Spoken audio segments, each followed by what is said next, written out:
One of the best games that came out this month was Astro Bot, a PS5 exclusive game. So I'll be talking about Astro Bot and Casting of the Frankstone and another video game whose demo I played that I'm really looking forward to the full game. So first about Astro Bot, I want to thank Sony for providing me a copy for the game. I've been playing this game for the last 2 weeks. I still haven't finished it. I cannot believe it. I have played the Mario games, not many, the classic one. I have played Ori and the Blind Forest, although that's much more serious. I have not played something that is so much more joyful. And this game, Astro Bot, is just that. It's a joyful experience through and through. You get to be on all of these planets, and every single planet you get to be in, it has a different variety of level design, and it's incredible. Every single level design is so unique, so different, challenging, and it's just fun. It is of course a platformer game, but in a 3D perspective, and sometimes the camera angle moves around as you're going through these obstacles, let's say, and sometimes that movement can put me off, especially for me, because for some reason when the camera sort of shifts and you're supposed to change your way of movement, I take some time.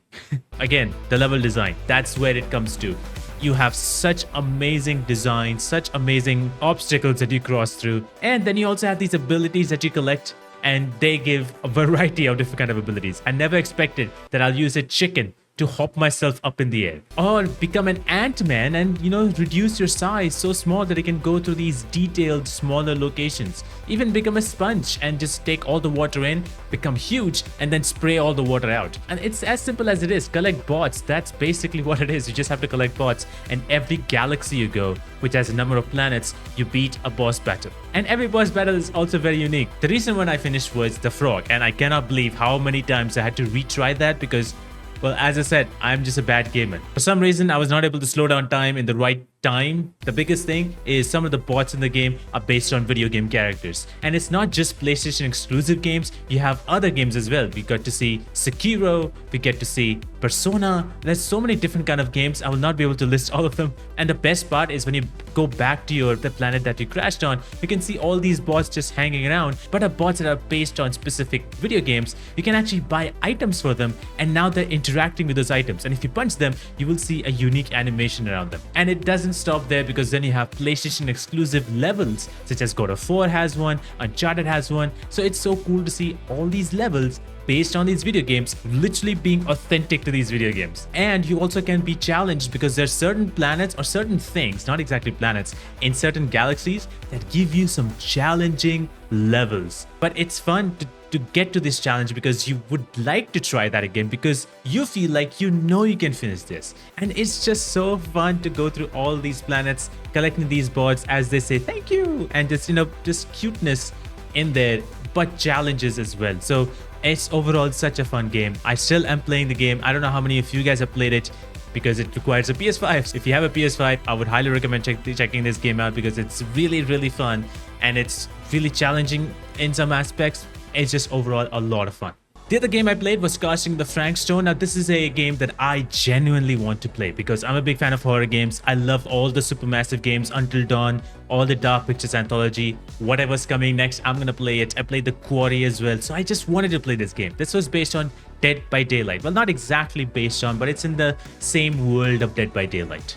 I have played Dead by Daylight, but I have not played as much as a lot of people have. But I still wanted to play this game because this game looked unique, and it is unique. If you finish this game, you know how unique and cool it is because of the way it ends. It's really cool. But the game is just like any supermassive game as you would expect. You have choices, you have actions that you need to take, you can move around with your characters. I think in this game, we had the least amount of actions that you need to take. And what I say is you have quick time actions, right? So you don't have much of that present in this game as you would probably see in, let's say, I don't know, Until Dawn or some of the Dark Pictures anthology game. There are some of those quick time events, and I feel like those quick time events or actions came halfway through the game. After that, there were some. Before that, I don't even remember much. In these games, you don't really look at how the gameplay is. Obviously, the gameplay is as minimal as it can be. It becomes a walking simulator. You're looking at items, and if you're playing this game, I think the biggest thing that you're looking for is the story and what it tells you. And the story is really cool because you're dealing with, well, let's say multiple things at the same time. And I don't want to spoil it, but there's really cool stuff going on in the game, which I really liked as well. And there are so many really cool characters in the game. And then you finally get to kind of connect them together and be like, oh, this is happening and that is happening. I got to talk to one of the actors from the game who plays Bonnie and Maddie in, Casting of the Frankstone. Her name is Diana Bermudez. You can watch the video right now. She talked about how this was one of her coolest experiences because she get to act with everybody else at the same time, because that usually doesn't happen in video games. You're acting by yourself most of the times. And she had to learn lines like it was in a movie. Again, every single character has like kind of their own backstory in a way. Madison, who you play as well, has a much more of a bigger backstory. There's something happening with her mom. You get a full horror experience in the very opening part of the game, which is really cool. But I thought that there would be more of that, and it wasn't. So I was a little bit disappointed on that side. Obviously, Frank Stone, I like him as a killer, like as a killer's story and how on what he did and what he does. I would say it's also sci-fi, because obviously Dead by Daylight is more sci-fi-ish, and it kind of explains a lot more about what's happening with Dead by Daylight as well. And speaking of Dead by Daylight, since this game is based in that world, you would collect these dolls, which are basically killers from the game, which is really cool nod to the game. Like, hey, you're a fan of DPT? Well, take a look at these dolls, which will literally tell you that, hey, that's a killer that I, played or, ran away with. Again, the characters was awesome. The story was great. The cinematography in this game was awesome. So overall, I think in terms of story and its characters, this game was really good. In terms of the scariness factor, I don't think so it was scary as any of the Dark Pictures Anthology game, I feel like. Maybe it's much more aligned to, if you have played Dark Pictures Anthology, Devil in Me, which is the last game that came out. If you have played that game, I think it's on the level of that, but I feel like it's still less scarier. And the next game that I want to talk about is a horror game, another horror game. I'm a big fan of horror games, but this one, the full version is not out yet, and it's only a demo. You can play it right now, I think. It's called We Harvest Shadows. We Harvest Shadows is actually a game developed apparently by one guy, and it's a indie horror game. And there's something about indie horror games, it's always a hit and miss. Sometimes it's a hit, sometimes it's a miss. We Harvest Shadows, however, I think it's one of the best indie horror games I've played in recent times. It is so cool because it's a farming horror game. You're literally in this big farmland and you're literally farming. You are trying to plant, at least in the demo that you play, you're trying to plant these tomatoes, you're trying to clean garbage, and you sell all these in this particular thing. I don't know what it's called, but you keep all these over there and you immediately sell them. No one just comes by and takes them away. So tomatoes earn a lot of money, eggs earn a lot of money, garbage, and even wood, if you cut down trees, those do not sell a whole lot, but they can still sell. And the more you sell, then the more things you can buy, such as better axe, a rifle as well, and a lot of different things, upgrades for yourself, like you can run faster, you can have more stamina. There's a number of things that you can buy over time. But that's just not it, because I feel like the game started off really, really strong. The character feels like something happened in his past, and he opens up by going in on, oh, I just want to get out of this world. I want to be alone. Let everyone else forget about me. And that opening of the game was really, really strong. That opening hooked me up so much that I wanted to check out what's happening. Well, you have this house, obviously, and you're surrounded by this fence. And then you can see, like, in the far distance, there's like a watchtower. There's a barn. There's another house there. So you can see multiple places. And you don't have a map. I mean, you do have a map, but it's not laid out. So you need to go to watchtowers to lay it out. But initially, you're inside this fenced area. You cannot even hop over. So everything happens in the house. You would see somebody opening a bathroom door, like automatically closing.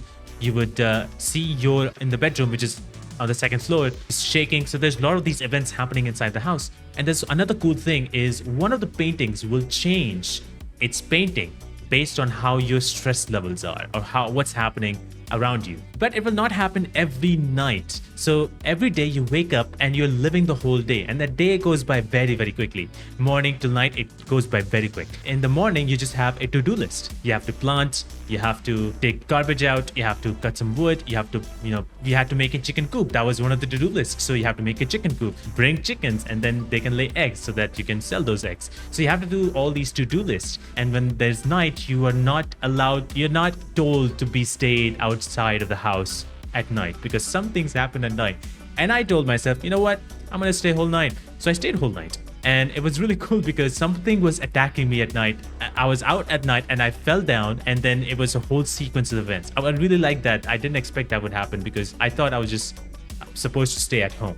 But then the story progresses forward. It's not just that over and over and over again. It progresses forward. You eventually go out of the fence and get out of that house and get out of that area. You go to the watchtower, you go to that barn, and you would see you're someone. And again, the story progresses through there. Your connection with the past and what you see there and what's happening because of it. Because you did something or something happened with you and you're running away from it. And at the same time, something is in the house or in that area, which is also haunting you and increases the level of hauntings. It's really cool. It's really well done. I just wanted to do everything. It was a farming simulator in a way, but it was also horror as well. So it was a really good mixture of bringing those two together because there's no one around you. So it, amps up the horror.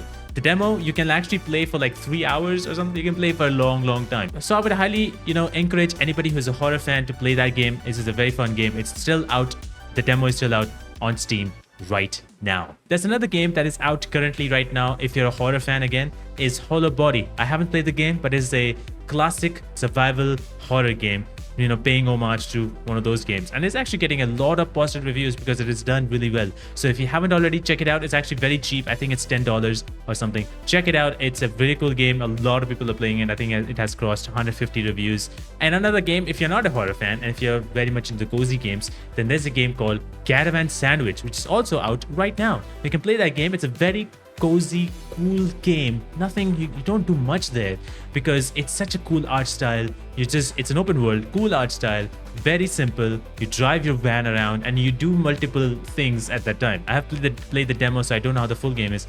But you just look around, move around, you do multiple things, you talk to some of the people, and that's basically it. It's very chill and very relaxing. So if you're into relaxing games, Caravan Sandwich is the one that you should play. So thank you everybody for listening and watching to this episode. I hope you really liked it. This very simple, nothing crazy video. I just wanted to talk about some of these games, but not in crazy length that I do. And I hope you really enjoyed it. If you like this video for some reason, then let me know. I would probably do more of these if there's any liking to it. So thank you so much for watching, and I'll see you guys next time.